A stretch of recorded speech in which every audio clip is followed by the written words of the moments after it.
cambiar completamente de tema. El Ministerio de Salud reportó hoy 8 fallecidos por COVID, 3.627 contagios en las últimas 24 horas, mientras que los casos activos ya superan los 26.000. Expertos ya hablan de una quinta ola, mientras que autoridades hacen un llamado a vacunarse, pues 2,2 millones de personas aún no cuentan con su cuarta dosis o segunda dosis de refuerzo. Para hablar del tema y otros de la contingencia, nos acompaña el doctor Miguel O'Ryan, infectólogo del Instituto Biomédico de la Universidad de Chile, integrante del Consejo Asesor en Vacunas. Doctor O'Ryan, un gusto tenerlo acá, verlo en persona. ¿Cuántas veces conversamos los últimos 2 años? Decenas, primera vez en persona. Andrés, un gusto estar acá en persona, listo para conversar de los temas de COVID. Doctor, a ver, momento que estamos viviendo del virus, ¿se puede hablar ya de una quinta ola? A ver, se triplican los casos activos, nivel más alto en prácticamente 3 semanas. Creo que es importante decir, Andrés, que este es un incremento esperado. Eso es lo primero, no nos llama la atención. Ha ocurrido lo mismo los últimos 2 años. Este virus sube en mayo. Además ha tenido estos picos de verano, ¿no? Sí. Que fueron En potencialmente fuertes, que fue brutal en este febrero por Omicron. Pero lo que era esperado ahora era este incremento en mayo, que debería ocurrir hasta la segunda semana de junio, y si se comporta como se ha comportado en los últimos 2 años, ahí comenzar a caer.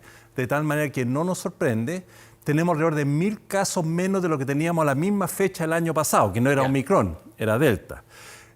Hay cierto grado de incertidumbre todavía, porque no sabemos cómo se va a comportar Omicron ahora en las 3-4 semanas que vienen, pero como se están dando las cosas, es el incremento esperado de mayo, que debería llegar a un pico alrededor de la segunda semana de junio. La cantidad es difícil decir, si van a ser 10.000, 12.000, 15.000, yo no esperaría mucho más. Pero lo que tuvimos en febrero, esos 38.000, no. Eso no se debería repetir, se debería repetir. O sea, ¿usted cree que 15.000 podría ser el techo? Todo es obviamente reproyectable, pero sí, dado las condiciones que están ahora. Sí, tirar cifras, yo siempre he dicho, uno se la juega y después puede caerse y está bien. Pero la verdad es que como se está dando la curva con el incremento de 30% más o menos semanal, uno puede esperar que lleguemos a algún lugar entre 10 a 15.000 casos. No deberíamos llegar a los 40.000 que tuvimos en el verano, que se debió a esta explosión de Omicron que infectó a mucha gente, probablemente una parte importante de la población, lo cual hace que la suma de esa infección, más las infecciones previas, más la vacunación, haga que buena parte de la población está inmune, con un cierto grado de inmunidad por lo menos contra COVID, y eso va a limitar el número de infecciones, pero especialmente, Andrés, especialmente los casos graves. Doctor O'Ryan, a ver, la comunicación de riesgo ha sido tema importante durante las últimas semanas, será criticado el gobierno. Han vuelto, por ejemplo, los balances telemáticos a la televisión, lo vimos hoy día, la semana pasada. También la mascarilla todavía sigue siendo opcional. ¿Cómo ve usted la comunicación de riesgo? Es un tema que se ha apuntado harto al gobierno respecto a las medidas que se han tomado últimamente. Sí, bueno, esto siempre es complejo. Yo de alguna manera empatizo con las autoridades, sea del gobierno que sea, que tratan de hacer su trabajo, digamos, y reciben las críticas por obrar o no obrar. Pero yo diría que el mensaje fundamental para la población es, y yo creo que se está haciendo, cual más, cual menos, es que hay que mantenerse activo y cuidándose razonablemente.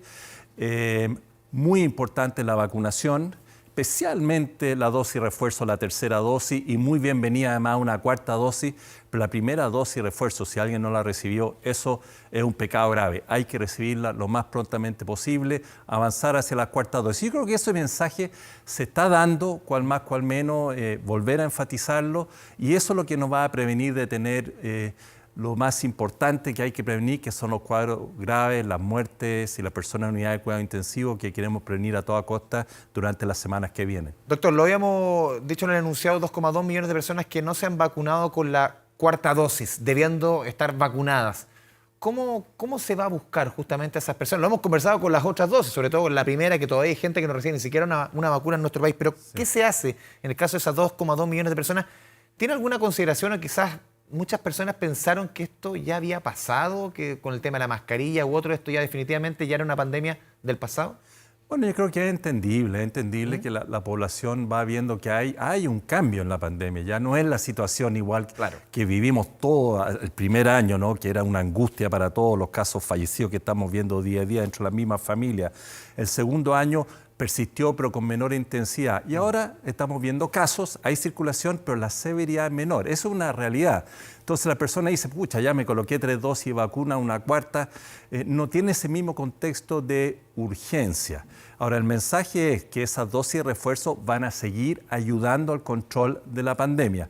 Ahora, creo que la medida acertada para lograr la vacunación, y se vio muy claro, es exigir el pase de movilidad, que eso es lo que produjo un incremento muy, muy significativo. Ese es el gallito al final importante a tomar en consideración y que se exija ese pase, porque claro, tener el pase de movilidad no sacamos nada si es que no se exige, si es que realmente no se hace cumplir, pero sigue siendo ahí la principal maniobra, juego de cintura que puede tener el gobierno. Yo creo que una buena estrategia, se ha discutido mucho en esto sobre la obligatoriedad de la vacunación, ¿no? Y hemos dicho que son vacunas de emergencia. Son vacunas de emergencia, pero a nadie se le puede poner una pistola al pecho para ir a colocarse una inyección, pero lo que más se acerca, entre comillas, a la obligatoriedad es decirle a la persona que si usted no se vacuna no va a recibir un pase de movilidad que le da la posibilidad de acceder a varias, ¿no es cierto?, acciones o instancias que sin él no va a poder. Y eso claramente ha tenido un resultado importante. Doctor, en esta cuarta dosis, por lo menos, esto es una percepción, muchos sostienen, yo tuve la Moderna, no me pasó nada, afortunadamente toco madera, pero muchos han señalado que incluso han sentido peor que con COVID. ¿Por qué Moderna, en la percepción, quizás en otras vacunas ha sido lo mismo, pero no tiene la sensación de que a muchas personas le ha pegado mucho más fuerte esta cuarta vacuna? O sea, la Moderna, la primera Moderna. Claro, bueno, primero decir que están los estudios, que claramente los ensayos clínicos que evalúan la reactogenicidad de vacunas, y las vacunas mRNA, tanto Moderna como Pfizer, tienen una reactogenicidad que no es menor en cuanto a decaimiento, dolores musculares, dolores de cabeza, fiebre, que es como un mini COVID, ¿no? Ahora, si eso es mayor o no después de haber recibido vacunas anteriores, porque todo lo que estamos recibiendo Moderna, hemos recibido 2 o 3 vacunas anteriores. También que el sistema inmune ya había estado activado con las vacunas previas y esta dosis de refuerzo produce una activación que puede producir estos síntomas que las personas han sentido. Ahora, los estudios sugieren que no es significativamente mayor que las otras vacunas mRNA, que son más reactogénicas que la vacuna a vector viral, la AstraZeneca, y que esas son más reactogénicas que la vacuna inactivada, que es la que recibe buena parte de la población, que es la vacuna Sinovac, que es la menos reactogénica de todo, la que produce menos reacciones. La que me miraron en huevo también al principio, que era China, que ABC, y al final es la que menos, por lo menos, ha golpeado menos. Bueno, golpea menos en cuanto a reacción adversa, tiene una menor respuesta inmune, es menos potente, pero cumplió un rol muy importante en el primer año para ayudar a contener los casos graves de esta pandemia. Doctor, la decisión también que comienza a regir a partir del próximo 1 de junio de esta necesidad de tener el 80% de los estudiantes vacunados dentro de una sala para que los aforos de alguna forma, entre comillas, no corran. Eso va a ocurrir a partir solamente de séptimo para arriba a partir del 1 de junio. ¿Es importante sobre todo para la población menor para incentivar a los padres también a vacunar a los niños? Es toda medida que ayude a ir incentivando y vacunando a nuestra población, a medida que tenemos vacunas que están claramente demostradas que son seguras, va a ir ayudando a controlar mejor la pandemia. Y en este sentido, los niños, que siempre fue un ámbito donde la pandemia se veía que no afectaba tanto, hemos ido aprendiendo con el tiempo que los niños se infectan, se pueden infectar a tasas similares que los adultos, tienden a tener, eso sí, para tranquilidad a los papás, tienden a tener casos en general poco graves, lo cual no significa que no hayan habido algunos pocos casos graves, especialmente si el niño tenía algún factor de riesgo. Así es que el incrementar la vacunación en los diferentes grupos etarios para aumentar la protección de la población global es una medida que hay que avanzar, y en este sentido que Chile sea uno de los pioneros en el mundo que está vacunando niños de 3 años para arriba, es una buena noticia y la población debería tomarla así y avanzar a vacunar a sus niños. Pero en ese rango etario, por ejemplo, de 3 a 5 años, todavía es un 60% el nivel de vacunación. Quizás los papás todavía desconfían que a los hijos, a las niñas, niños, les pueda pasar algo con la vacuna o sencillamente un tema de tiempo. ¿Cómo lo está viendo usted? Yo diría que es un tema de percepción de riesgo. Nosotros mismos hemos dicho, yo acabo de decir que los niños, ¿no es cierto?, no tienden a dar cuadros tan graves.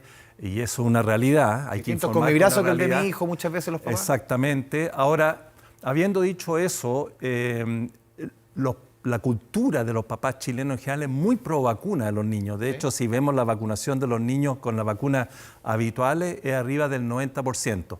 De tal manera que hay que aumentar e incrementar un poco este mensaje a los papás que la vacuna es segura, archisegura, y miles de millones de personas ya a esta altura que han recibido vacunas, así que es brutal el número. Los efectos adversos son muy, muy bajos, no es que no existan, pero son muy, muy bajos. Los severos prácticamente no existen. Y dar esa confianza a los papás para que avancen, porque vacunando a sus niños ayudamos a controlar mejor esta pandemia y a salir más rápido, ya llevamos 3 años, pero ayuda a avanzar al control más rápido de este virus. Doctor, y también usted bien lo sabe también como pediatra de que estamos viendo también que se adelantan otros virus, la influenza está llegando, la semana pasada se entregaron las cifras que las internaciones en UCI de menores con influenza o personas con influenza, 112% ha crecido, sí. El virus sincicial también está entrando con fuerza. ¿Cómo ve este verano? Ya con la población, la mayoría, pero ya con las libertades muy distintas al... Perdón, este invierno. Sí, muy distinto, sí. Respecto... Ya uno ya como que después de 2 años de pandemia perdiendo las estaciones. Se van mezclando además, claro, invierno y verano. Sí. Pero volviendo a lo que yo le quería preguntar. El año pasado, claro, tuvimos un invierno en que todavía muchos niños estaban guardados. La gran mayoría. Tuvimos el último gran brote hace un año. ¿Cómo está viendo este invierno? Bueno, esta pandemia ha trastocado todo, incluyendo la epidemiología habitual de la infección y especialmente los virus respiratorios que desaparecieron prácticamente durante los últimos 2 años, durante el típico periodo invernal. Esos incrementos característicos del VRS. Han cambiado las estacionalidades de los mismos virus. Llegan antes, llegan después. Eso es lo segundo que pasó. Desaparecieron inicialmente, no tuvimos los picos, eso no había pasado nunca en la historia de la humanidad. Por lo menos desde que tenemos registro de que habían pasado 2 inviernos en que no había virus respiratorios, porque no estaban los niños, porque estaban todos aislados en sus casas. Estos virus se transmiten generalmente de un niño a otro, de repente los adultos, pero especialmente entre los niños.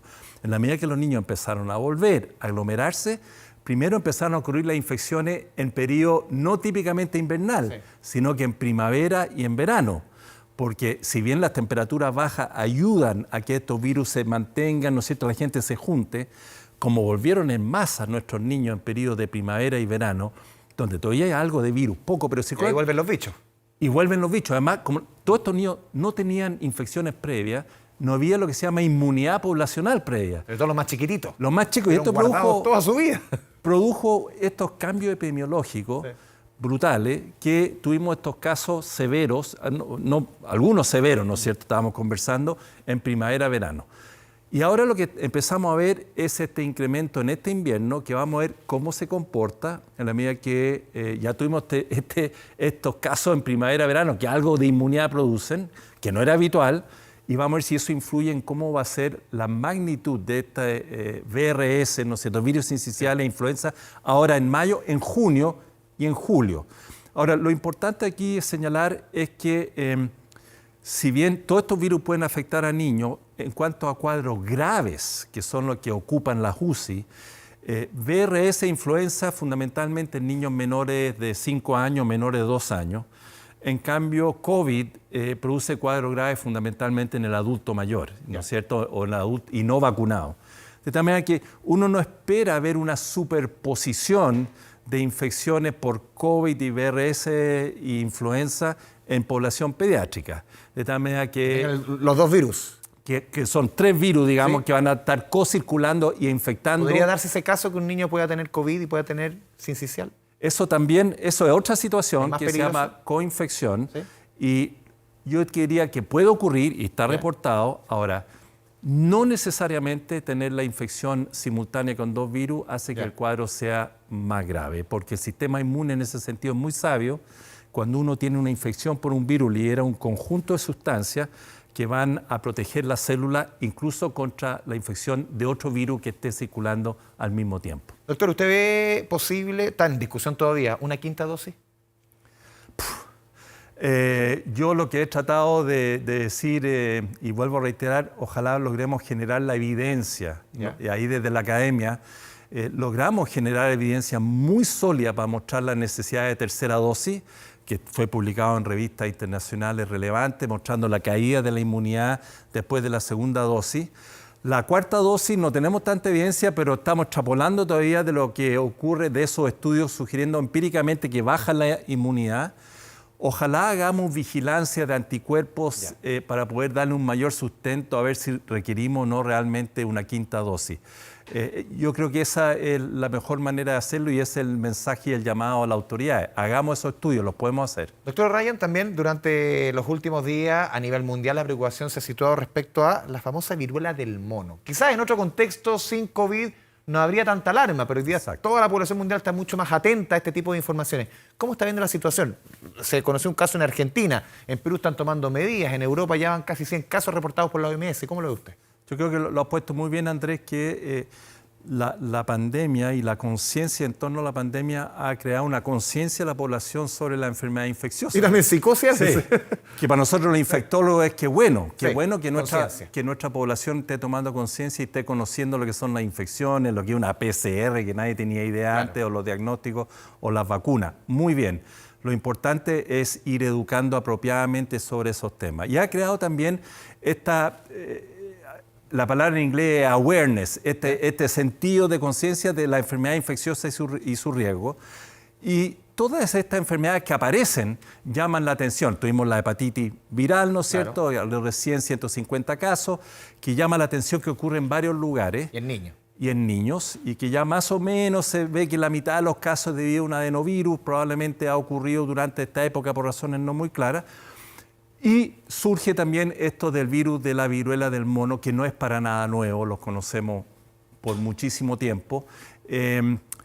La viruela que más nos preocupaba no era la viruela del mono, era la viruela humana, que se erradicó de la faz de la Tierra hace más de 40 años gracias a las vacunas. La única infección que se ha logrado erradicar, hacer desaparecer gracias a la vacunación. Se vacunó hasta los 70 más o menos, ¿no? Hasta alrededor de los 70 y tantos, 78 creo. Exacto. Entonces, y esa viruela protegía contra la otra viruela, incluso la persona que tenían viruela del mono. ¿Qué es lo que ocurre con esta viruela del mono? Es un virus propio del mono y algunos roedores, en donde el contagio a ser humano requiere contacto muy cercano, a diferencia del COVID, completamente diferente, que va hasta la vía respiratoria. Y eso para ponerlo en contexto. Esto requiere un contacto muy cercano, piel a piel, mucosa a mucosa. Y de ahí que los casos fundamentales que ocurren ahora son en hombres que tienen sexo con hombres, que existe mucho de acuerdo a los números que se van conociendo ahora. De los números que estamos conociendo ahora. Entonces, esto no es nuevo. Lo que llama la atención es que hayan ocurrido estos casos en varios lugares diferentes, porque normalmente lo que ocurre aquí son brotes pequeños de un caso originario, ¿no es cierto? Y se va transmitiendo en ese grupo por contacto cercano y se produce un brote pequeño. Lo que llama la atención acá es que el brote no es muy grande. Ojo, no hay más de 100 casos reportados. ¿Es más fácil de cotejar un virus como este que respecto al, por ejemplo, de encerrarlo, entre comillas, respecto al COVID? Exactamente, mucho más fácil porque para transmitirlo persona a persona requiere un contacto mucho más cercano.